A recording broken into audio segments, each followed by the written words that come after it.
তোমার শরীর খারাপ ও তার পাশ থেকে ওইসব করছে কেন? আরে বাবা, আমার শরীর ভালো নেই, ও মাথা টিপে দিচ্ছিল। আর সব থেকে বড় কথা, ও তো ছোটবেলা থেকে পড়াশোনা শেখেনি, তাই জন্য ওকে একে চন্দ্র দুয়ে পক্ষ শেখাচ্ছিলাম আমি। তাই ও হ্যাঁ হ্যাঁ বলছিল। তুমি জানতে না একেচন্দ্র দুই পক্ষ? না না না, একেচন্দ্র শিখেছ? বাহ, বলো দেখি। একে চন্দ্র চন্দ্র পূর্ণিমার না অবস্যার? জানি না। দুয়ে পক্ষ, পক্ষ কার? কন্যা পক্ষ না বর পক্ষ? প্যান্ডেল পক্ষ।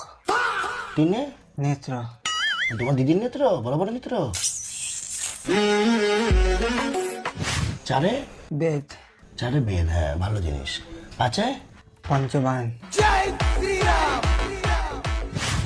ছয়ে ঋতু, কে? ঋতু কে? বাসন মাঝে, কার? পাশের বাড়ি। সাথে সমুদ্র, সমুদ্র। সমুদ্র দেখেছো? হ্যাঁ। কিরম হয় বলো তো? বড় পুকুর। আটে 88, অষ্ট বসু, মাসির ছেলে, অট্ট হাসি না। আর নয়ে নবান্ন, হ্যাঁ নবান্ন। নবান্ন। মারবে ধরে, সামনে ভোট আছে। বোঝো নবান্ন মানে? হ্যাঁ কি? দিদি। নয় নবগ্রহ। ও, নবগ্রহ মানে বোঝো? নবগ্রহ মানে কি? উল্লু তো। আর দশে দিক। ওটাকে দিক বলে, দিক। দিক না, দিক মানে অন্য কিছু। কি? মাসির ছেলে এখানে বসে, তুমি আজকে তুমি একেচন্দ্র দুই পক্ষ শিখেছো, এরপরে অ আ হর্ষ দীর্ঘ শিখাবো, ঠিক আছে? হ্যাঁ। মা